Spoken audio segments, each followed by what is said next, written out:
Hello Futties, welcome back to the channel. Today we'll be giving you our 4-3-3 Fort variant edition and a little bit of a warning before we start off. This tactic is a little bit advanced. You need to have full focus on it, but it might give you fun, enjoyment and a whole lot of wins. So stay tuned and here we go.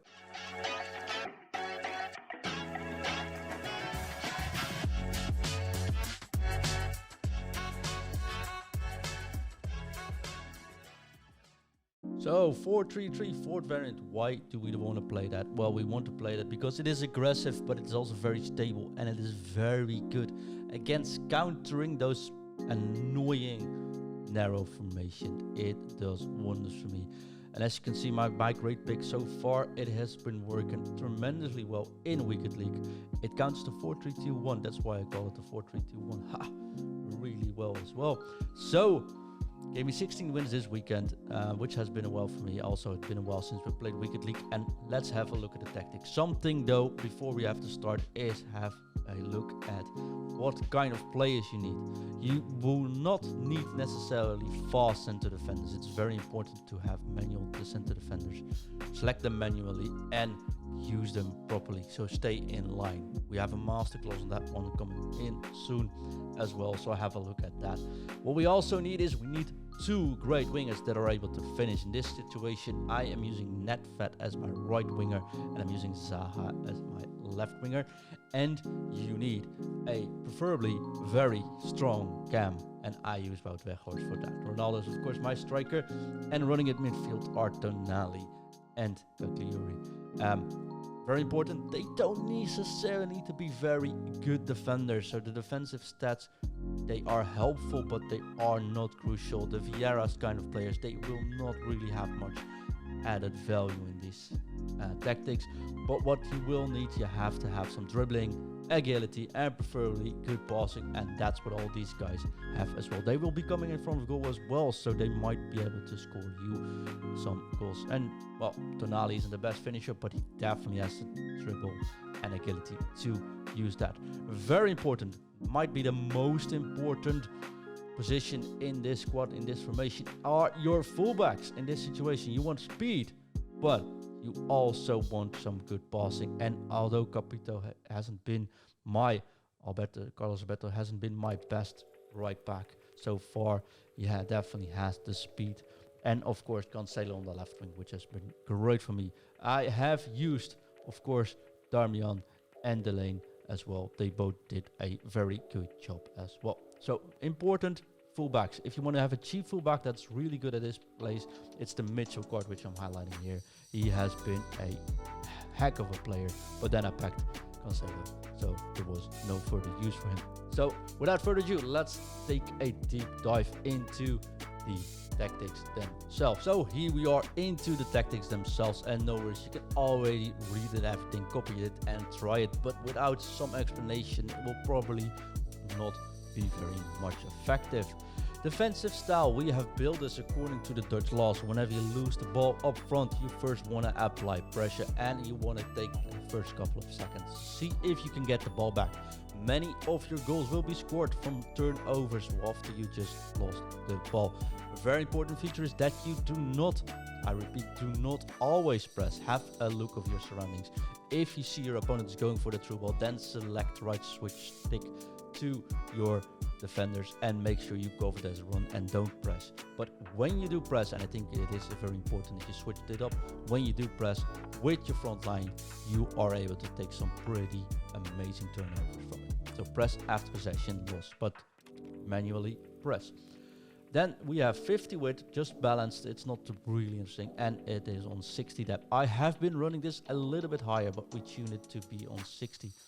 70 was fine until the end of the season actually hit. Lower you really don't want to do, because then you can't really use the press after possession loss, because the gap between the strikers and your midfield will be too large. If that gap is too large, well, this effect doesn't actually do much anymore and will just hurt you. Then go into the offense. We are honestly playing tiki-taka here. Slow build-up and possession. And I mean slow build-up. Do not spam the ball forward. You will not get any counter-attacks coming from here, but you will always have someone available to pass to. And this has been critical in the last 2 weeks of Weekend League. Everyone is pushing, everyone's going for that golden goal, everyone wants to get that first goal in and get some rage quit going. Honestly, we don't care about all that. Because it's on slow build-up and it's because it's on possession, you will always be able to play underneath your pressure, and that's what this formation excels at. So slow build-up, possession, always look for the safe spot, and 60 with players in box is on 5 corners. I'd like to have on 2 freaks. I couldn't care less because I always take them short. Anyways, formation is very good on holding possession, which you may already seen from this, but it's very, very weak once you get countered. So once you lose the ball in the top box, you will have to press. If you see that opponent going for long balls, right stick switch to your defenders and make sure you cover those runs or run along with the strikes that going in behind. Because it's on slow build-up and because it's on possession, it is crucial that you'll be very careful and very diligent with your passing. If you lose the ball on midfield, that's it, you're toast against those narrow formation especially. So do not lose the ball. You are able to have 70-75% possession if you play this properly, and if you lose the ball, the press of the possession loss will make sure you will be covered and get an extra goal in after a turnover. Let's have a look, of course, at the formation itself, which is going to be really quick. I already said about Weghorst. The stronger they are, the easier it gets for you. And their fullbacks very important. And of course, you want some speed, but especially some finishing at your wingers. Instructions, here's what you all been waiting for. Of course, we have the forwards on, stay forward, stay wide, get in behind, and stay on the edge of box for cross.